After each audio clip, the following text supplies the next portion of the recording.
now what I'm going to do is I'm going to introduce Levi. And we got the title up there? Yeah. Virtue or virility. Anybody explain what virility means? In a clean way? No, I'm just kidding.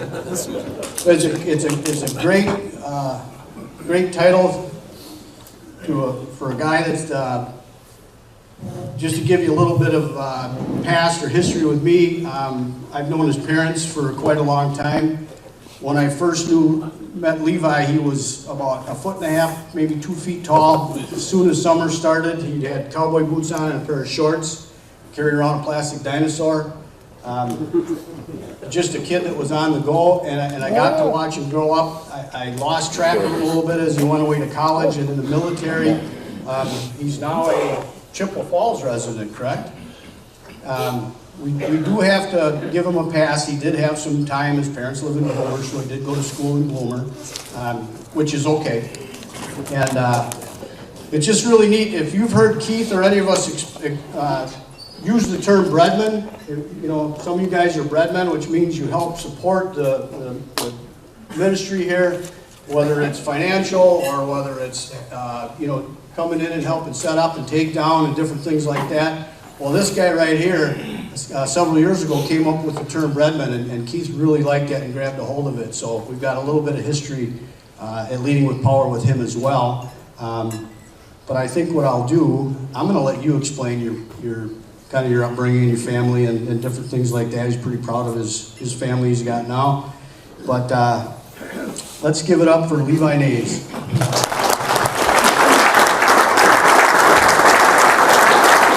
Is this thing on? It's on, baby. Why'd you guys clap? I didn't do anything yet. Because Rich is late.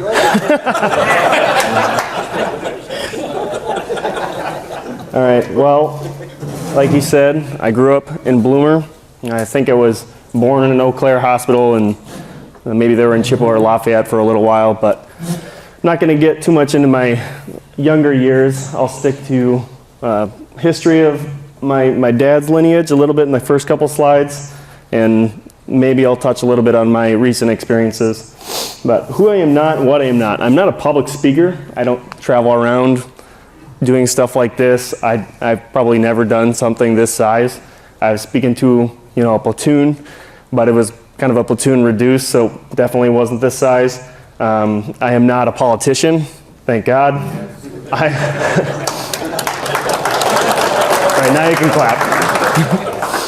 I'm not a PhD in psychology or sociology. I'm not a priest or a pastor, so a lot of this stuff, take it with a grain of salt if I'm quoting, you know, some passages out of context, or, you know, maybe it sounds like I'm taking too liberal of a interpretation of it, but I got what I got. What I am, I do bring a little bit of a unique perspective. You know, I'm young, I'm in my 20s. There's a group of men who've experienced a lot more than I have, done a lot more than I have, had a lot more kids, had some grandkids. I do have 2 kids, but they're really young still. But right now, I think it's 0.4% of the U.S. population goes into the military. And within that, I was in the smallest branch of the Marine Corps. And within that, I was in the infantry. And within that, I was in the officer corps. So some people say that the infantry officers course is one of the toughest DoD schools to get through and pass because of how many people drop out. You know, Army Rangers would probably disagree with me, but it is what it is. So it is a pretty small percentage of the population. A lot of the guys that I went through, I still remember them, still keep in touch with them. And so a lot of these perspectives that I brought with me into the civilian world, I thought it was important that I maintain that perspective so I can kind of share that with a lot of people who don't know that many people in the military. I don't really have a strong lesson or like a cool story to tell, but just some stuff you've probably already heard, but maybe in a slightly different perspective or shade of light. So this is, probably can't read any of those words. It's a picture of an obituary of my great-grandpa that I never met because this was like 1930 when this happened. He was like 50 years old, died of a heart attack on a farm, had like 11 kids. So my grandpa was the second or third youngest, and they might talk about that in this video. I can't remember if it's in that 2-minute clip, but he was anywhere between 6 and 8 years old. They always say, I think he was born in 1922, which makes him 8. But yeah, think about not having a father figure growing up. And obviously you're on a farm, so you're probably doing a lot of work. So your older brothers end up being your father or your mother. This is my grandpa. So I don't know if you've ever seen those memes of, what my mom thinks I do, what I actually do, what my friends think I do. Well, this is what people think my grandpa did. Like, there's all these cool, awesome, like, heroic movies and whatnot. And don't get me wrong, what he did was epic. And a lot of people couldn't do it. Literally, a lot of people didn't do it. There was about 80% to 90% attrition of his unit before they declared them combat ineffective. So my grandpa was like one of 200 to 300 guys to survive and make it back. And I think he is the last living one in Wisconsin from the Merrill's Marauder unit. He's 96, he's still in the manor. They tracked 700 plus miles. Grandpa told us a story of waking up in the night with a bleeding stomach from leeches in the jungle floor. So not pretty stuff. If we can cut to the video. There's an interview that took place. This guy from California, just like a 20-year-old kid, came over and he goes all across the United States interviewing different World War II vets because they're flying a lot faster than one a day. So he's trying to make it one a day to interview them. I don't know if he's hitting his goal. But he ended up interviewing my grandpa for over an hour.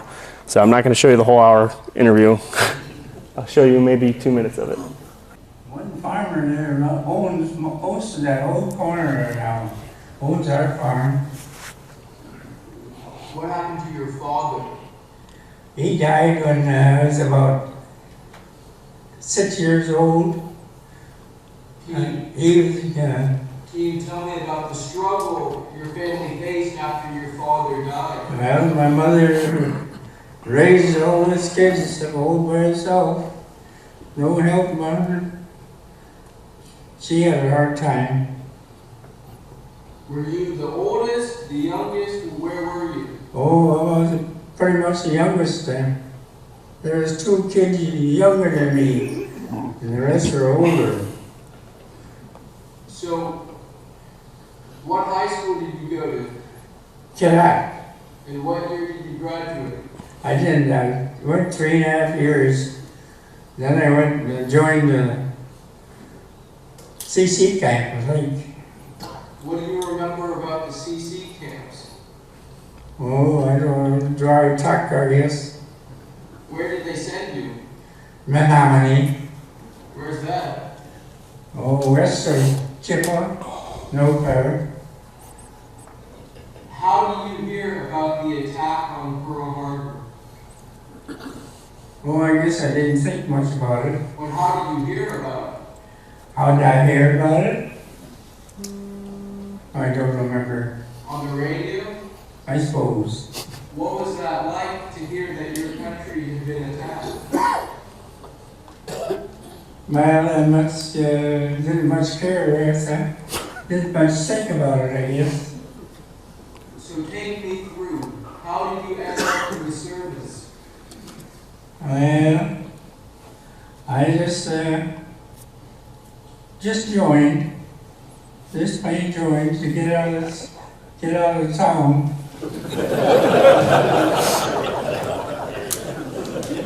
So what people think I do and what I actually do, there's a good picture of it right there. So not to take anything away from what my grandpa did, what he went through, but he was just kind of an average guy back then, and he didn't even really know where he was going. The interviewer read off this awesome FDR description of what this special deep penetration unit is going to do and how they want all volunteers. And he was like, I didn't know where I was going. I thought I was going in the Air Corps.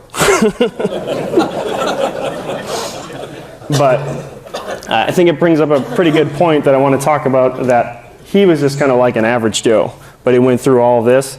And when people hear stuff like 700 miles and all this other stuff, they just drop their jaws and they stare at them. They worship them like a god. They freak out, or they just pity them to death. Because I couldn't imagine. It's you could do the same thing if you had to.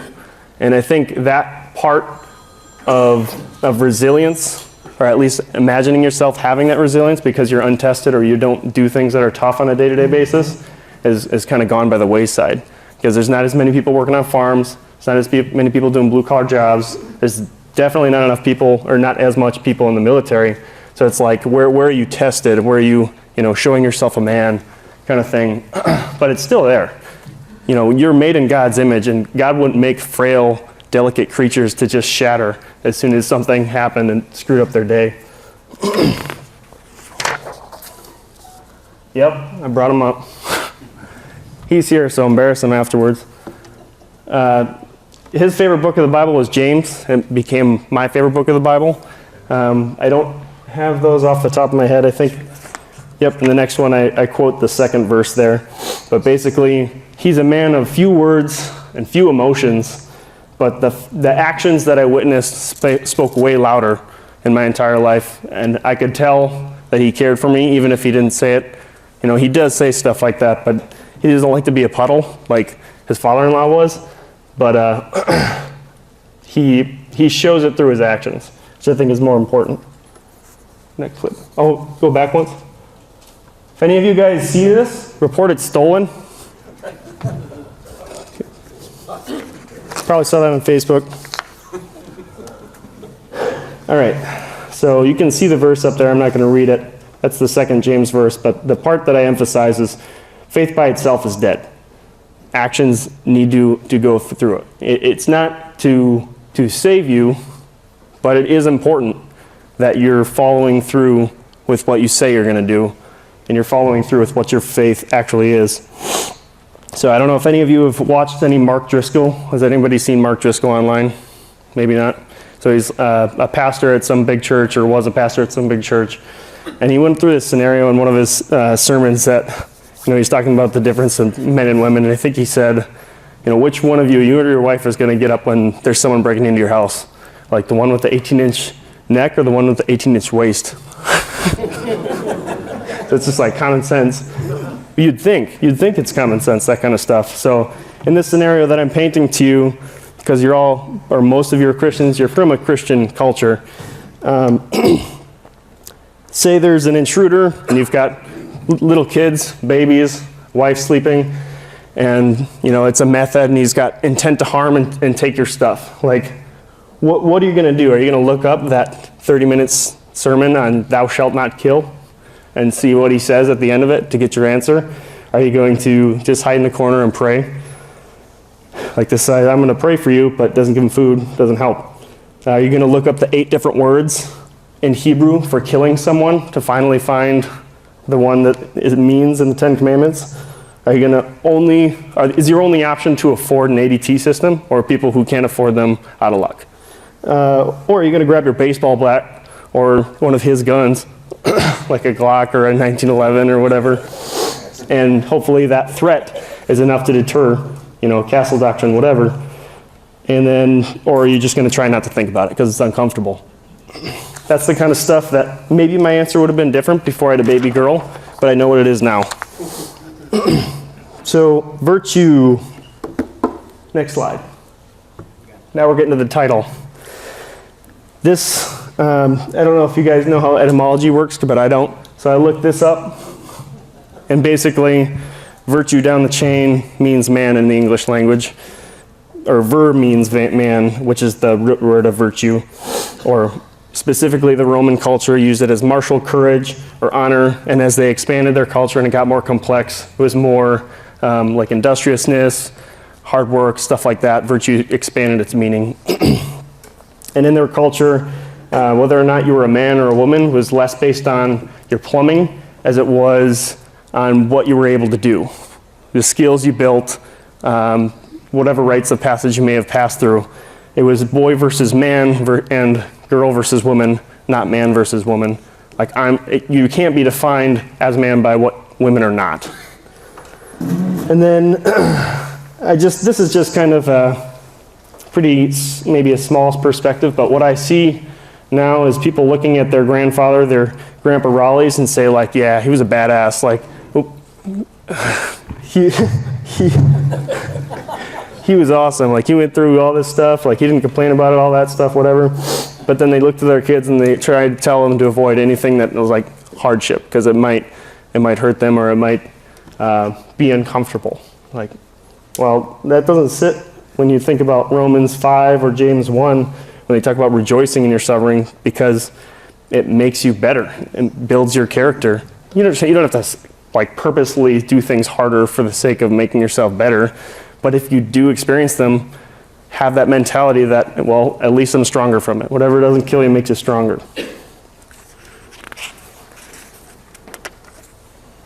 Oh, went back one more. On the same subject, rites of passage. It's kind of a weird subject because we don't really have the same kind of thought as the 300, when they had the Agagi system, or all these African rites of passage you hear about. And it's gotten to the point where we're going the other direction, where like any time that you spend, if you're a grown man with an adolescent, you're worried that people are going to perceive you as a Catholic pedophilic priest. Where if you're afraid of that, but you're not caring about the development of these boys and turning them into men, then the boys are the ones who get screwed over. And I feel like a lot of things in my life have been, or the fears that I've had have altered my behaviors. But I remember going to this wrestling camp, and this world athlete, world Olympic, Greco-Roman wrestlers told us to wrestle to win, not to lose. And it sounded stupid to me at first. But the more I thought about it, like, when you're doing something for the purpose of doing it and you kind of ignore all the other factors, like you don't think about failure, you just think about success, it completely changes your mentality and your outcome. So, and J-Rob was one of those guys who cared about developing young men. He ended up getting fired for kind of old school tactics because he cared and he didn't want to ruin someone's career. But we can talk about it another time. So I'm repping him. So I don't like the term health because I think people go over the top with it, and they are talking about the most minute things, because anything can go wrong with how perfect their definitions of health is.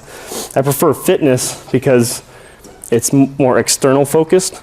If you're good at something, you can accomplish something rather than trying to always focus on yourself and making yourself feel perfect, because you're not going to feel perfect.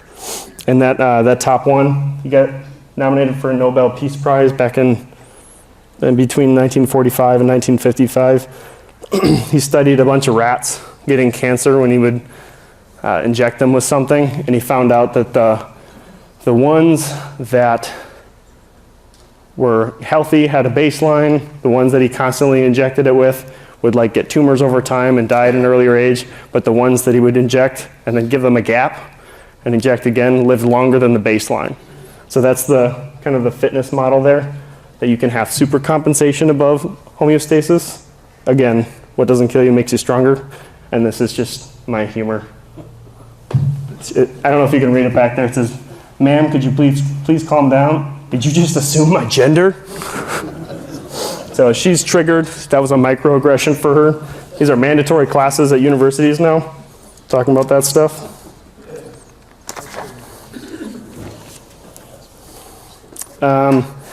So this is just kind of my justification for taking a liberal approach to making my own little model. Virtue is not really in the Bible anywhere. It might be a little bit, maybe like a KJV or something.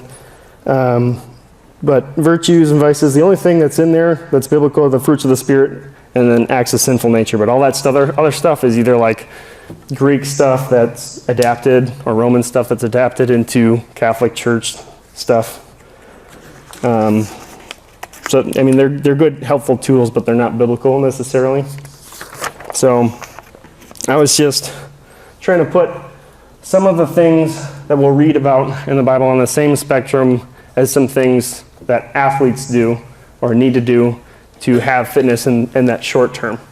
So I don't know necessarily if you consider it a moral thing to have physical strength, but you could use it for a moral thing, like if you have a strong back because you're a young guy and you help an old woman move out of a house or something, you can use those things. Those are tools. And the more tools you have, the more you can do, the more good you can do.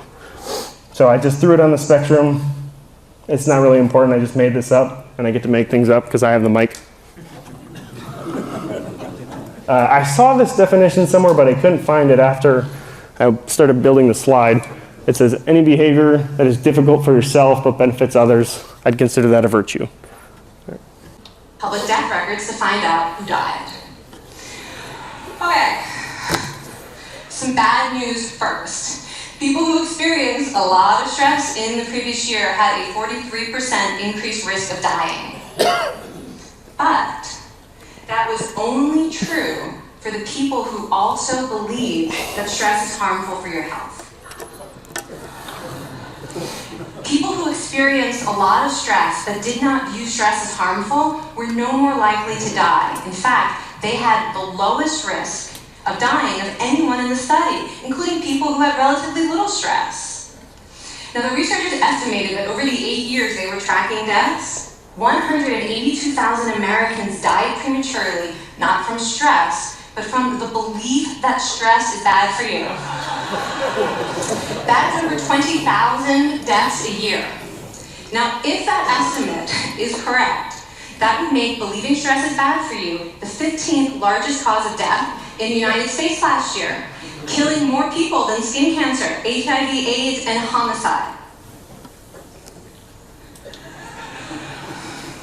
You can see why this study freaked me out. Here.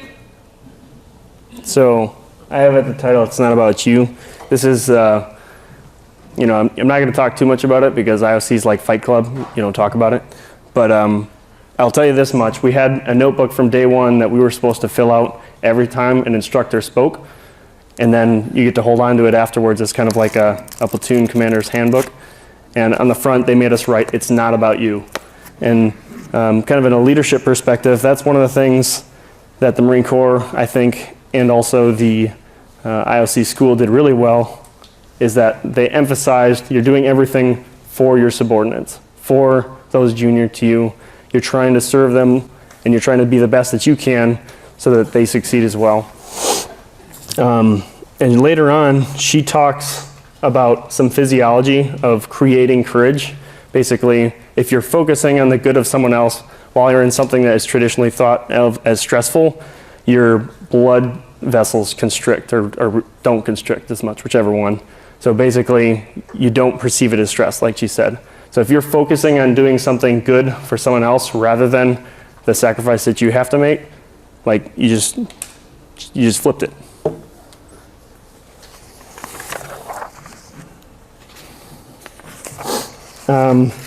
Just wanted to bring up a quote a verse that I was going to say earlier about my kids and when they were born, how I changed. Like arrows in the hand of a warrior are the children of one's youth. Blessed is the man who fills his quiver with them. He shall not be put to shame when he speaks with the enemies in the gate. That's in Psalm 127. But yeah, once my kids were born, I didn't really feel like I could be intimidated by anyone, because if I think about them harming them, I know that I would harm them. Romans 14 is about not making your weak brother stumble, and that's kind of what all these are about. And it seems like with that triggered thing, people are kind of turning into how can we perfect society, and how can I find ways to be offended that haven't been brought up yet? How can I come out to you and feel like the weak brother and like brag about being the weak brother rather than striving to be the strong brother and help out the weak brother? It seems like there's no attempt to be good at anything, but instead find the most excuses. And that's just becoming a kind of a cancer in our culture. I don't know if you guys know who C.S. Lewis is. He wrote some good stuff. But he kind of saw some trends in the early 1900s that Western civilization was headed down the road of losing chivalry. And then this video, just the 2-minute clip, explains why it's a bad thing. So the one hope of the world. It may or may not be possible to produce by the 1,000 men who combine the two sides of Lancelot's character. But if it is not possible, then all talk of any lasting happiness or dignity in human society is pure moonshine. If we cannot produce Lancelots, humanity falls into two sections. Those who can deal in blood and iron but cannot be meek in hall, and those who are meek in hall but useless in battle. For the third class, who are both brutal in peace and cowardly in war, need not here be discussed. When this dissociation of the two halves of Lancelot occurs, history becomes a horribly simple affair. The ancient history of the Near East is like that. Hardy barbarians swarm down from their highlands and obliterate a civilization. Then they become civilized themselves and go south. Then a new wave of barbarians comes down and obliterates them. Then the cycle begins over again. Modern machinery will not change this cycle. It will only enable the same thing to happen on a larger scale. Indeed, nothing much else can ever happen if the stern and the meek fall into two mutually exclusive classes. And never forget that this is their natural condition. The man who combines both characters, the knight, is a work not of nature, but of art. Of that art which has human beings instead of canvas or marble for its medium. In the world today, there is a liberal or enlightened tradition which regards the combative side of man's nature as a pure atavistic evil, and scouts the chivalrous sentiment as part of the false glamour of war. And there is also a neo-heroic tradition which scouts the chivalrous sentiment as a weak sentimentality, which would raise from its grave, its shallow and unquiet grave, the pre-Christian ferocity of Achilles by a modern invocation. Already in our own Kipling, the heroic qualities of his favorite subalterns. So at the beginning of this video, he spoke about there being two opposites, polar opposites, that are demanded of a knight in being chivalrous. The meekness, basically being able to be nice to a girl, give her a flower, sit down and eat with anybody and be a gentleman. And then the other end is, I don't know, whatever British term he used, but basically being, can you fight, you know? And he said that there's a lot of cultures that'll be one way or the other. There's pacifists on one end, and there's barbarians on the other. And he said if we don't teach this unnatural thing of chivalry, because it's not natural, you'll either drift one way or the other. It's just what will naturally happen. Then we'll lose it, and it'll just be those two camps. And you'll see people who don't communicate with each other because of that. Like, we don't want you to be useless in battle. We need people to go into the military and be aggressive, but we also don't want you to be a murderer. So I just wanted to bring this up because my next segment is pretty much all about the perception of the church nowadays. But when you hear that proverb, iron sharpens iron, like, what do you picture? Do you picture a bunch of guys like always hugging and crying? Or like a bunch of guys constantly pulling practical jokes on each other? Or something in between? But I think the emphasis that I tried to find in my research on this context is that it is tough. If you worked in any kind of machine shop, obviously that's steel, not iron, but it's made from the same stuff. It's not, it's unpleasant. But you can't just fly off on some stranger who just walked in the church and start like pointing out his sins left and right. So it's like you have to have brothers, you have to have that relationship, and you have to have them, hold them accountable. You have to hold the standard. And then I watched that video, Amin Asadi, were a lot of you there when he spoke. He talked about how the U.S. is the most socially isolated country in the world. I thought that was impressive, but also I kind of expected it. Isolate is a tactical task that every branch will use, and you can, if you isolate an enemy, they're getting no help from outside, and they can't reinforce and they can't escape. So that's basically what the devil wants, is that we're all isolated in our own little island, and there's that perception that men can't hang out with other men because there's homophobic reasons or whatever.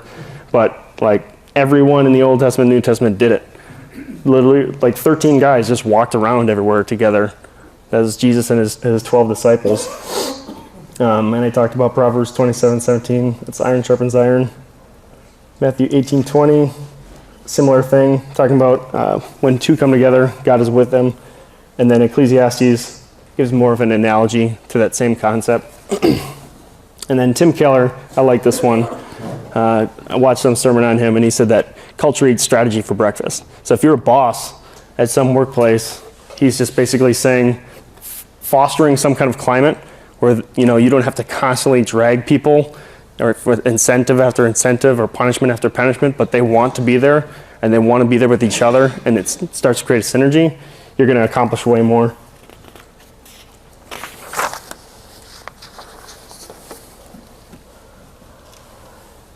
So it didn't really have a good way to illustrate this, because I know in PowerPoint you don't want to just bombard a slide with words, but at the same time I didn't want to just sit here and read a really long thing off, but I can summarize it for you, and if you're a fast reader you can read it. This is a book by some guy that I didn't care to look up, but I liked his arguments. So basically he was talking about this social engineering, and then I threw on this kind of convenient correlation and stats that I've seen. For every one woman that committed suicide, there was 2.5 guys who committed suicide back in 1970, and it's escalated to over 4. So for every one woman that's committing suicide, there's 4 guys committing suicide. And this just kind of reminds me of my 4th grade counselor. When I had been homeschooled every year before that, I got to the school and she asked the question to all of our class, are men stronger than women? Like trying to catch us. And everyone was silent because they learned, I guess, in the first 3 years. But I said, yeah, like my dad's way stronger than my mom. Like, it's, hands down, not a hard question. Next. She's like, oh, really? Are you stronger than me? And in my mind, I was like, I'm a 4th grade boy and you're an adult female. Like, that doesn't make any sense that you would compare us like that. But I can definitely see that there's been a lot of kind of sensitivity training sneaking their way into school with stuff other than math and science. Okay, the next one? Yeah. So I put justifying manliness because it seems like there's a trend that's never really happened before. Men have never had to like justify their worth by all the strength that they had or discipline or different skills that they had, but now it's like we're trying to find a way to push men out and get machines to do everything, or women to do jobs that men previously do, because we need everything to be equal, exactly equal. We need all the numbers to match. Even though the Marine Corps is like 94% male, we definitely got to push more females in there because they don't want to, but we should. Yeah, again, it's just more stats. This is an anecdotal example for when this guy went to a workshop, and a lot of the guys who were in that co-ed school felt like everything was about what they shouldn't do and trying to encourage them to do something that women wanted to do, and not in like a chivalrous way, because it was a double standard. It's like, don't hit her, she's a girl. Well, you think she can't do it because she's a girl? That's also pretty much the same thing. Really long study. But yeah, he says that men are more likely to go to prison, more likely to commit suicide, yada, yada, yada. Next one.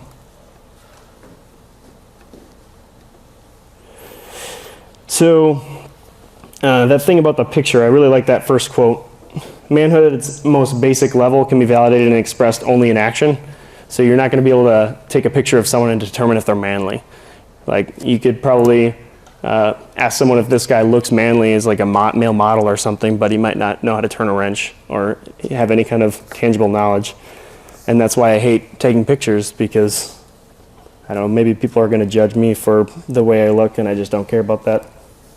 Man has no enemies is probably not a very good match, just as Scalia.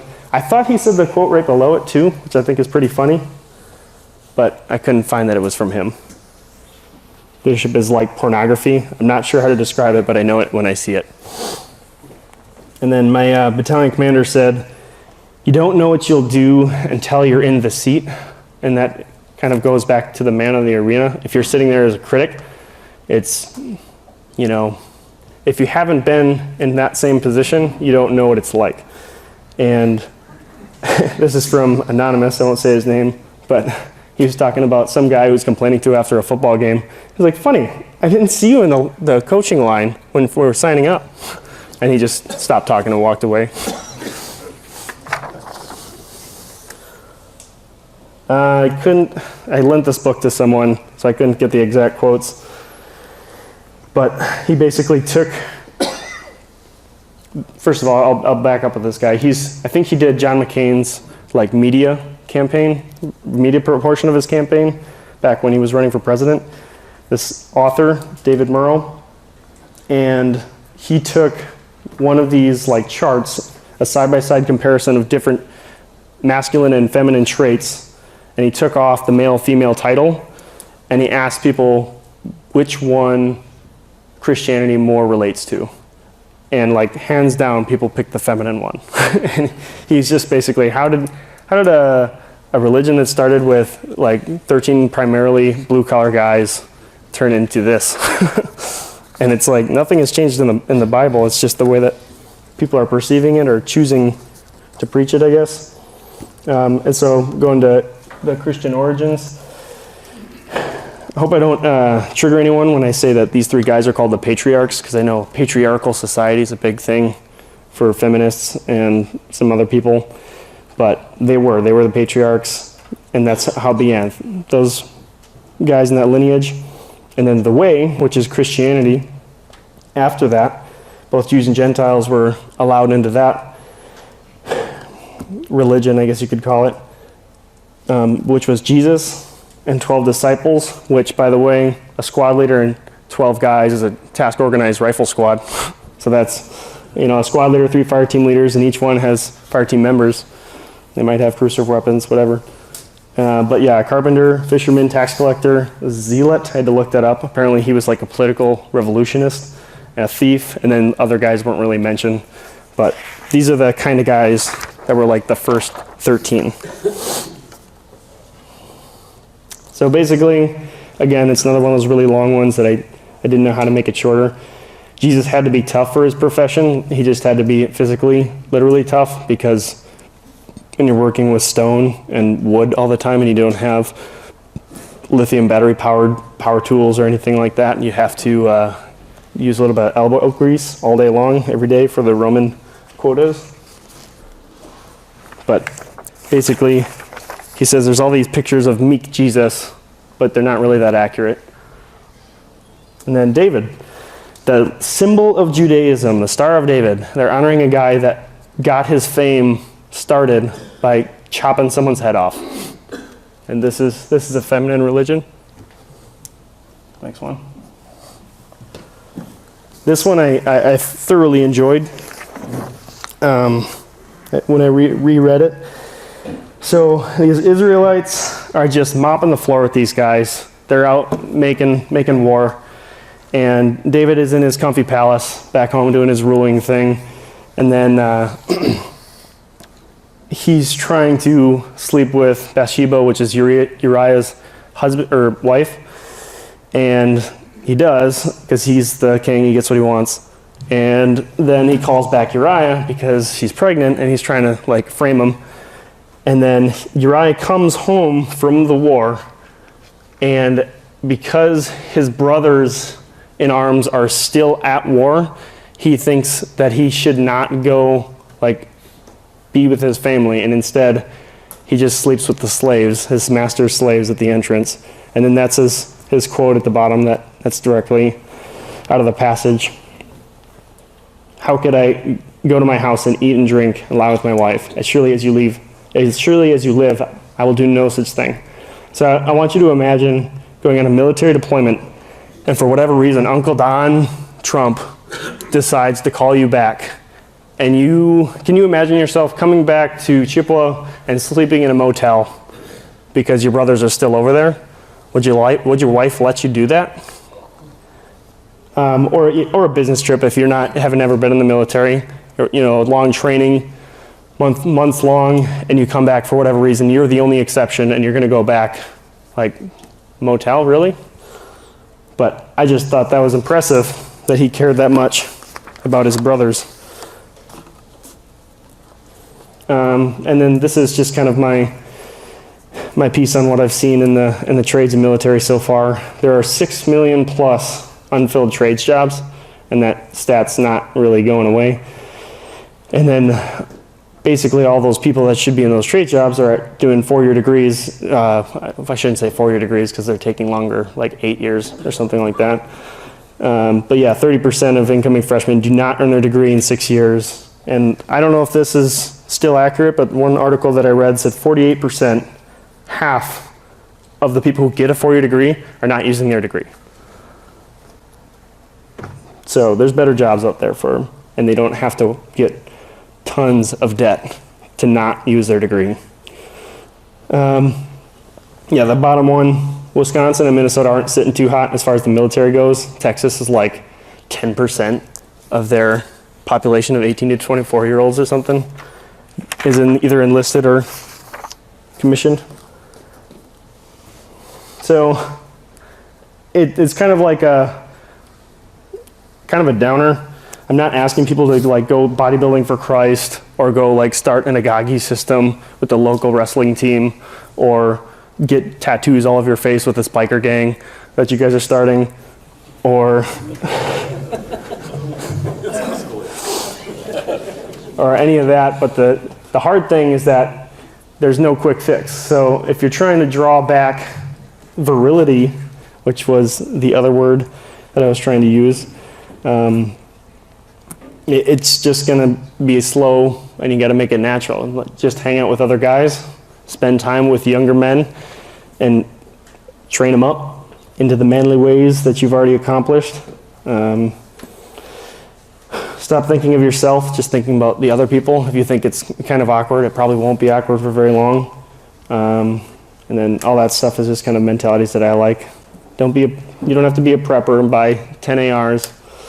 You could just be a normal guy like you are already and just help others kind of see what virility is.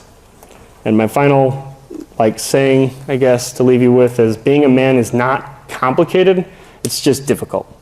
So I know you're all really busy and I keep on asking you to do more things, but hey, broad shoulders get the heavy load, right?